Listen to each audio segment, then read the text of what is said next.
বিসমিল্লাহির রহমানুর রহিম। আসসালামু আলাইকুম ভিউয়ার্স, কেমন আছেন আপনারা? ও কাছে ও দূরে যে যেখান থেকে শাইরিয়ানের ব্লগ দেখছেন, আপনাদের জানাই অসংখ্য ধন্যবাদ। তা আজকে এই যে সুজির হালুয়া রান্না করব, তা একটু দেখালাম। তো কেমন আছেন আপনারা? আমরা তো আল্লাহর রহমতে ভালো আছি।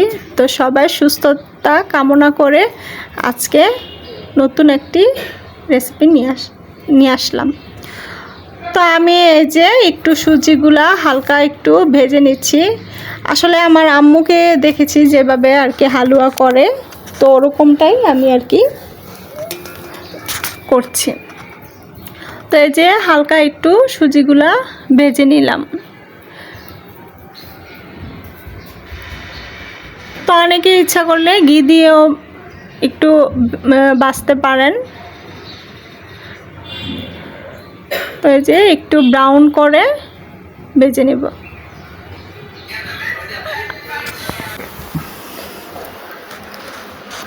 তো আমাদের একটা সাবস্ক্রাইব করে অবশ্যই পাশে থাকবেন। আপনাদের একটা লাইক আমাকে নতুন একটা ভিডিও বানাতে অনুপ্রেরণা করে। আপনাদের একটা সাবস্ক্রাইব আমার অনেক আনন্দ যোগায়। তো আশা করি একটা লাইক দিয়ে বেল আইকনে ক্লিক করে দেবেন। তো আমি এই যে এখানে ঘি নিয়েছি। ঘি নিয়ে এখন আবার আরেকটু সুজিটাকে ভেজে নেব।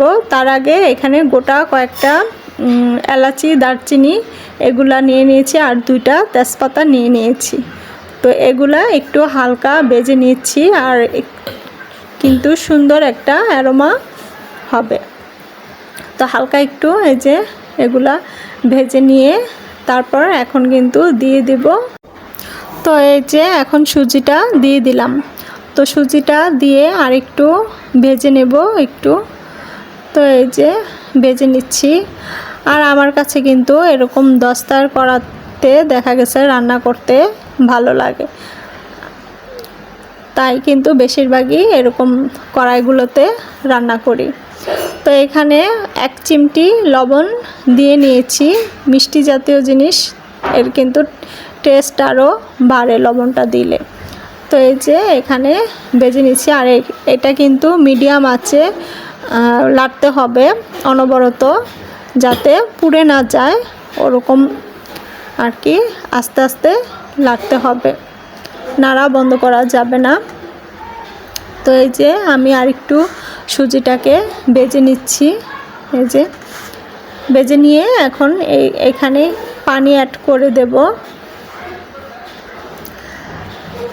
তো কেউ দেখা গেছে পানিও দিতে পারেন, কেউ আবার দুধও দিতে পারেন, তরল দুধ বা মিল্ক পাউডার। তো আমি এখানে দেখা গেছে এই যে চিনিও দিয়ে দিয়েছি স্বাদ মতো। তো এই যে যার যেরকম মিষ্টি পছন্দ ওই অনুযায়ী চিনি দিয়ে দেবেন। কেউ বেশি খেতে চাইলে একটু পরিমাণ বাড়িয়ে দেবেন, আর যে কম খেতে চাইলে একটু কমিয়ে দেবেন। তো দিয়ে এই যে একটু সুন্দর একটু ব্রাউন করে ভেজে নিলাম। তো ভেজে নিয়ে আমি এখানে এই যে তরল দুধ আর পানি অ্যাড করে দেব। তো দেখা গেছে 1 কাপ সুজিতে কিন্তু 3 কাপ পরিমাণ পানি অ্যাড করতে হবে, দুধ আর কি মিলিয়ে 3 কাপ দিতে হবে। তো আর এই যে এটা আমি কিন্তু অনবরত নেড়ে নিচ্ছি যাতে দলা পেকে না যায়, আস্তে আস্তে করে অনবরত লাড়তে হবে। আর নতুন যারা আছে তারা কিন্তু আস্তে আস্তে একদম লাড়তে হবে অনবরত, যাতে একদম সুজিটা মিশে যায়। এই যে একটানা আস্তে আস্তে নাড়তে হবে। তো নাড়তে নাড়তে একটা পর্যায়ে দেখবেন এটা ঘন হয়ে আসছে। এই যে নাড়তে নাড়তে দেখা গেছে ঘন হয়ে যাবে। তো নাড়া কিন্তু থামানো যাবে না, নাড়তে হবে আস্তে আস্তে। সুজিটা ভালো করে মিক্স করতে হবে। মিক্স করে এই যে নেড়ে নিচ্ছি।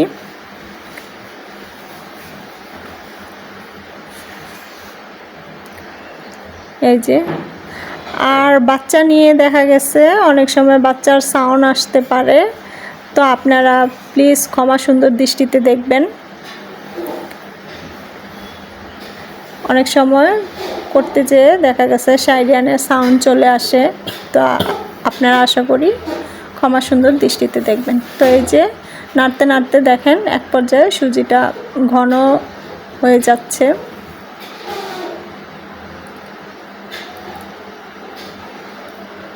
এই যে। তো এখানে আবার অনেকে দেখা গেছে ফুড কালারও ইউজ করতে পারেন, জর্দার রং, ফুড কালার। তো আমি সাদাই রাখবো, আমি কোনো কালার ইউজ করলাম না, সাদাই রাখবো। তো এই যে অনবরত কিন্তু নেড়ে নিচ্ছি। আর এই পর্যায়েও দেখা যায় অনেকে আবার নতুন করে ঘি দিতে পারবেন, ঘি অ্যাড করা যাবে। তো আমি এই যে নেড়ে নিচ্ছি। তো এই যে একটা পর্যায়ে দেখা গেছে নাড়তে নাড়তে একদম ঘন হয়ে যাবে। এই যে নেড়ে নিচ্ছি, নেড়ে একদম ঘন করে নিলাম।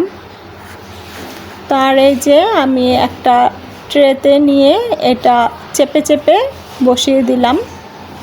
আর এলাচি, দারচিনি, তেজপাতা যেগুলো দিয়েছি ওগুলা কিন্তু আমি উঠিয়ে ফেলেছি। আর এখানে এই যে সুন্দর করে একটু কেটে নিলাম আর একটু কিশমিশ দিয়ে নিলাম উপরে। তো আজ এই পর্যন্ত, সবাইকে আল্লাহ হাফেজ।